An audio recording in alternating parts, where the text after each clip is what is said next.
SiriusXM. Olivia, Landis, and Eric Allen here at the Atlantic Health Jets Training Center. And yeah, we all just came off a very happy Thanksgiving. Really happy to be back. It's football time again. But I wanted to ask you, over under 5 pounds did you gain after eating Thanksgiving meal? I'm hoping under, because I would be sick to my stomach right now if I gained more than 5 pounds over the Thanksgiving holiday. I make sure I keep up with my running. Fortunately, I have somewhat of a crazy dog at home. His name is Reggie. He's a rescue. We ran 5 miles on Thanksgiving, so thank you, Reggie. Are you 5 miles on Thanksgiving? Yeah, Are you a crazy man? before you get ready for that big meal. That's true. Get a good sweat. Point. And a lot of people do the turkey trot where they run a 5K. So, all right, I'll give that to you. I love my man Reggie. He keeps me going. All right, so it's good to be back here at the Atlantic Health Jets Training Center. The Jets are preparing for the Tennessee Titans this week. And big news, Sam Darnold, this is the first time he took team reps since right before the Miami game, way back a few weeks ago. So good to see Sam Darnold back taking team reps. Yeah, I think that should be music to the Jets fans' ears as the Jets approach the Music City, which is Nashville, of course, this weekend. We don't know if Darnold is going to play, but we do know he practiced on a limited basis today. It's been a process, Liv. He got that strained right foot against Miami Dolphins on November 4th. Then he missed the following week of practice, missing the Bills game. Then the Jets had a bye. He was in a boot for a little while, got that boot out. And last week he suited up at practice but did not participate. Now, today was the first time he participated in a Jets practice since before the Miami game.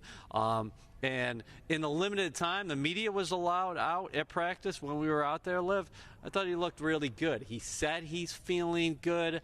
So, Darnold, you know him.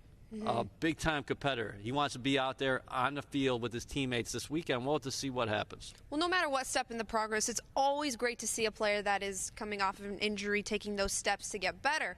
One thing that you've mentioned in the past few shows, actually, you've talked about how no matter what the rest of the season entails, any type of reps is good reps for this rookie quarterback, and head coach Todd Bowles actually talked to the media and stressed that message today. Yeah, I think it's anytime he's out there on the field, anything he's doing, whether it's on the practice field or in game action, that's a positive thing. And Darnold has been able to take a step back over the last couple weeks and watch the way how Josh McCown has orchestrated the offense. Davis Webb, who's standing next to him at practice a lot of times, has been the Jets' backup quarterback with Darnold being inactive. But sometimes you definitely can take a step back and learn some things, because it's such a formulaic process, the National Football League, where you never really get a chance to take your breath. Well, Darnold has had an opportunity, I should say, to take a step back, get his breath, and now he is really close to 100%. I'm not putting percentages on there, but he said he's feeling good. He's jogging. He threw the ball with a lot of velocity today when we were out there. So we'll have to see where he's at by the time Friday occurs, because the Jets have a couple more workouts.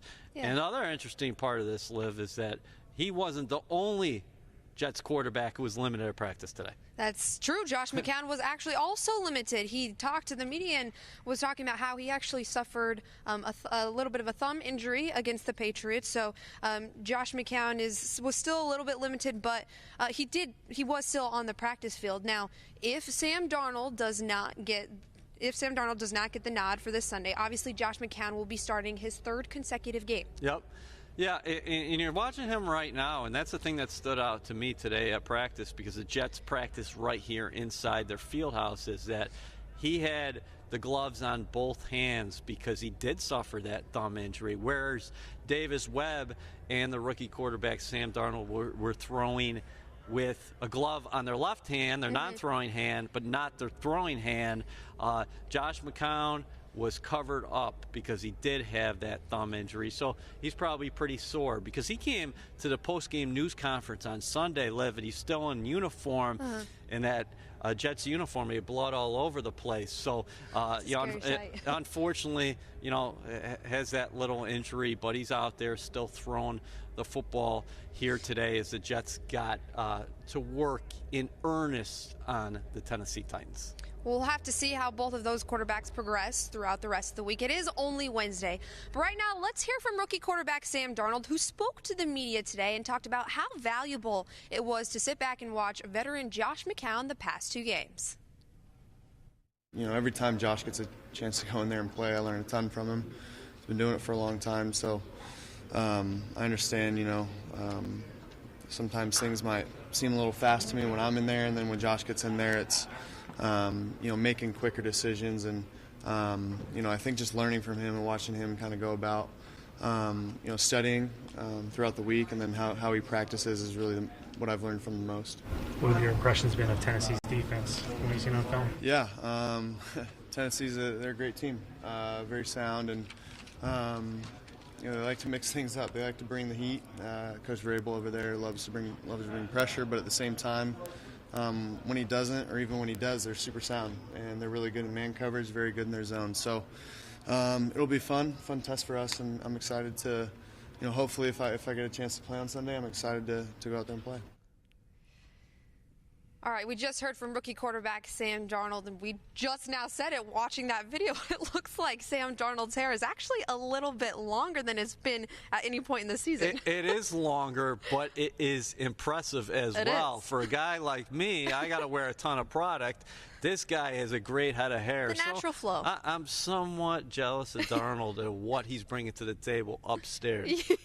Yeah, him and Josh McCown, both strong hair guys. Best hair duo in the National Football League in terms of the quarterback position. You can't argue that. You can't argue that position. But McCown on the field, and we've been talking about the quarterbacks, and rightfully so. I thought he did a number of good things against the Patriots. He connected to 8 different targets. The Jets moved the ball. They had 338 yards of total offense. He got them on the board in the first quarter. The Jets hadn't scored a first quarter point since week 7 on a touchdown from Chris Herndon, but McCown was able to change things around because the Jets got in the end zone in the first quarter on a 16-yard scoring pass to Jermaine Kearse, and he spread the ball around like I was talking about. Quincy Enunwa, 73 yards receiving, led the Jets. And a person we're going to be talking about here shortly, a rookie tight end, had a career game, and we saw Kearse get more involved. So I think you talked to me about this before in our opening segment. I think Darnold can really learn from the way he distributed the football, equal opportunity delivery man on Sunday. Well, Josh McCown has been a little bit of a bright spot in this offense so far, but the Jets are currently in the midst of a 5-game losing streak, and as much as that is not where they want to be, there are other bright spots on this team that we absolutely have to talk about. Tight end Chris Herndon, you mentioned him just now, the rookie who has impressed so much so far in his first professional season. And I actually talked to his tight end coach, Jimmy Johnson, today, and he just said he's so impressed with what Chris has brought to the table, but it was exactly what they were expecting when they drafted him. He can do everything. You can use him in line as a blocker. He's explosive at the top of his routes against the Patriots, and he's got sure hands. Any pass catcher, that's the first thing you're looking for. You got to catch the football. He's got very good hands. And against the Patriots, he had a career-high 7 receptions. Great value by the Jets getting him in the 4th round, coming off a knee injury, which he suffered at Miami of Florida when he was playing against the Pitt Panthers last year. They worked him slowly throughout training camp, but now here he is in terms of rookie tight ends. Chris Herndon leads all rookie tight ends in catches, and he's 2nd in yards, and he is coming off a career game. And not only did Josh McCown hit him 7 times in terms of the game against the Patriots, but another guy who really has a good connection with him is Sam Darnold. And I know Sam Darnold will be looking his way if he returns to the lineup, because remember, Herndon is a guy who got it in the end zone 3 consecutive games this year for the Jets. Well, it would not be a show if we did not talk about safety Jamal Adams. He's another bright spot, and who was coming off of quite quite the game this past week against the Patriots. I think he's taking it personal as far as maybe some problems he had coverage early last season when he wasn't really far away from making plays and he was on guys, but maybe it was just a fraction of a second and balls were getting completed on him. And I also think he's taking it personal where people just talk about him like he's a linebacker. Yeah. And Adams has always said, hey, listen, you got to respect me. And you have to respect his coverage abilities because he had 3 pass defenses against the Patriots. He was all over the field. A lot of times his assignment was Rob Gronkowski. Now, Gronkowski's not an easy assignment for anybody. I don't care how many surgeries he's had over the course of his career. He could be the top tight end in the history of our game. But in terms of safeties in the National Football League, Jamal Adams leads not only in stops for loss behind the line of scrimmage, but he also has the most PDs of any safety in the NFL. And there's nobody playing at a higher level at that position than him. I think ultimately he'll end up in Orlando this year playing in the Pro Bowl. Well, somebody who especially had some very good words to say about Jamal Adams was his defensive backs coach, Denard Wilson, who also spoke to the media today. And, of course, he had nothing but good things to say. He said Jamal Adams is a player who can do everything. He said there's nothing that he cannot do. He said we keep him back in the box because that's where we need him. But he said his coverage has improved. He is all over the field. Now, another player that Coach Denard Wilson mentioned was Darryl Roberts. He said the amount of work that this guy has put in this year has blown him away. I think he's got great speed, and early on in the year when Trumaine Johnson was out of the lineup, D-Rob played outside the numbers, and you're accustomed to seeing him playing cornerback. But what he did on Sunday was especially impressive, Liv, because he played the safety position alongside the aforementioned Jamal Adams. And Todd Bowles talked about it, too, this week, that D-Rob didn't have a lot of mental errors in this game. He understood his assignments, and he played well. He's always been known as a speed guy, but I think he also has an underrated element of physicality to his game. So you like to have versatile players, and he fits the mold.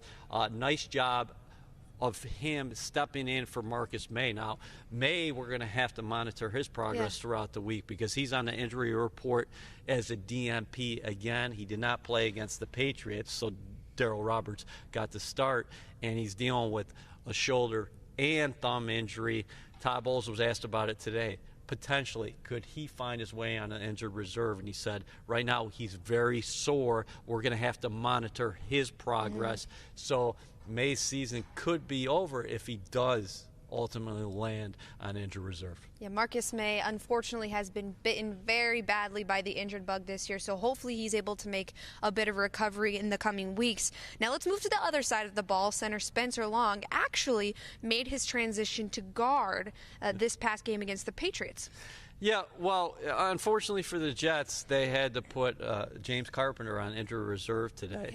Yeah. And Carp has been here. This is his 4th season here since starting off with the Seattle Seahawks and signing a free agent deal with the green and white. The guy's never out of the lineup, so you knew there was something really big to his injury last week when he didn't play.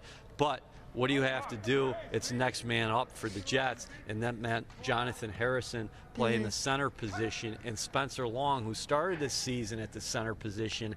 One of the reasons why Mike McKagan and Todd Bowles liked him so much in the offseason, the former Washington Redskin, was position flex, position flexibility. Yeah. He can line up at center, or he can play guard. We saw the Jets move him to guard next to Jonathan Harrison on Sunday, and he did a nice job, especially on one pull in the running game. I think it was a 3rd and 1 play. Isaiah Crowell was coming across the line of scrimmage, and I'll tell you what, he got an unbelievable block from Spencer Long. He is an athletic guy who's got some good feet. I thought the offensive line performed well. Tough break, though, losing a guy like James Carpenter lived, because he is a team captain, and he was one of the most well-liked guys in that locker room. Well, you mentioned Jonathan Harrison. He was actually on Inside the Jets this past Monday and talked about his transition into center and what it's like to play along Spencer Long. Spencer Long. Just during the week sometime, coaches mentioned that, that might be a possibility for the week. So, they just told me to prepare as if, I'm going to start the game. And, that's why I tried to do the best job I could. And, I felt like we had a great chemistry out there on the line on Sunday. And, despite the results of the game, I think there was a growth in certain areas. Yeah. Is it difficult playing, blocking for different types of quarterbacks? Not too difficult. As long as the chemistry's there. Okay. As long as the chemistry, you know what they're gonna do, and as long as you're doing your job, you don't have to worry about what's going on back there. Okay. At the end of the day. And then speaking of that chemistry, Spencer Long was next to you during this game. What was that like? Were you guys communicating, more than the regular, with both of you playing the same position? Just basically having two centers out there on the offensive line. So we understand everything that's going on, makes communication very, very easy. We sit next to each other in the meeting room, so we're always chit-chatting, going back and forth about what we're watching on film. So communicating with him was quite simple. We really didn't skip a beat. Okay. Well, we just heard from center Jonathan Harrison, who was talking about what it's like to play alongside Spencer Long. That was a bit of a tongue twister last time. So now moving forward, the Jets are heading to Nashville to play the Tennessee Titans. And one point of emphasis is to stop the run. The Jets defense is now currently 27th in the league against the run. Yeah, in the last 2 weeks, teams have been able to get their run games going against the Jets, starting with the Buffalo Bills, more than 200 yards on the ground, and then the following week, Sony Michel found a few holes in that defense. They were able to spring a number of big plays, and the Patriots' ground attack amassed more than 200 yards on the ground. And Olivia, we're in the locker room every day throughout the season, and what's the number one thing the guys on the defense says we have to do? It's stop the run. Yes, yep. And that is going to be a point of emphasis this week, no doubt about it, because Mike Vrabel, the Tennessee Titans head coach, he's trying to establish a smash mouth identity for the Titans. They have two good running backs. Derrick Henry's more the north and south guy. They also have Dion Lewis, who was a very successful player with the New England Patriots. But make no mistake about it, the Tennessee Titans are going to try to ground and pound. The Jets have to stop the run. And I think it's been frustrating for the guys at times, because it's not like everybody's breaking down each and every play. Sometimes guys are in the wrong gaps, or maybe they're trying to do too much. And if a guy is trying to do too much and he is in the wrong gap, that can create a big play in the ground game.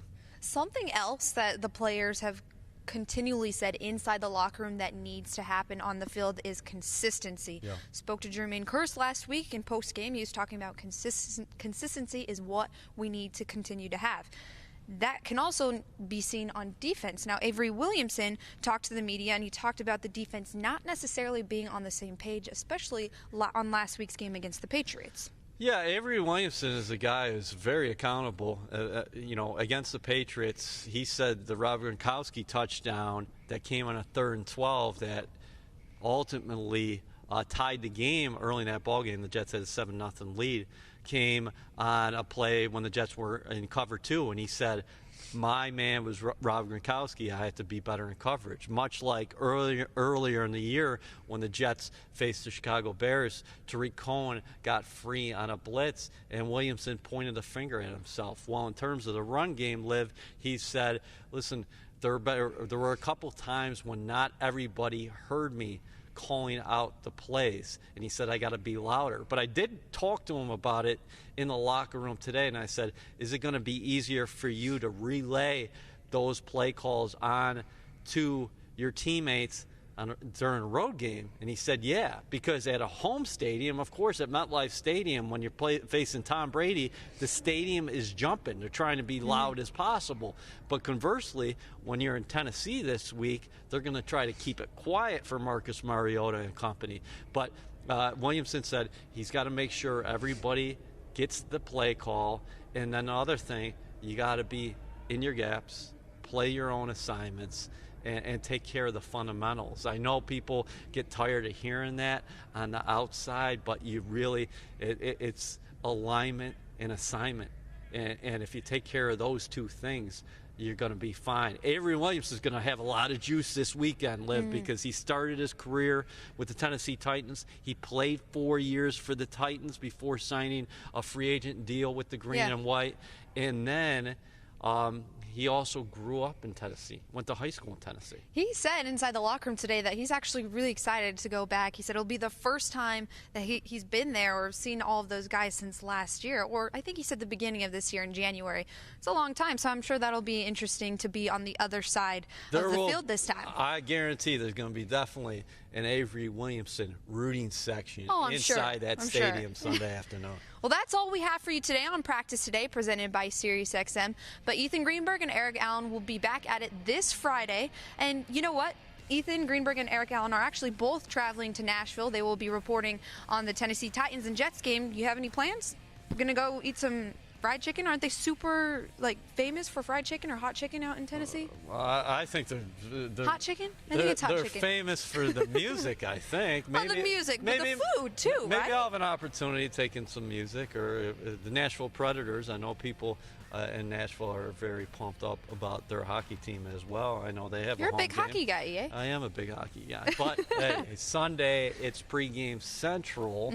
Greens and myself will be at the stadium like usual, a couple hours before kickoff pregame central, and we'll have you all covered. But we're going to break down the matchup though on Friday here on Practice Today, presented by Sirius, like always. So make sure to tune in this Friday. Ethan Greenberg and Eric Allen, thanks for joining us tonight.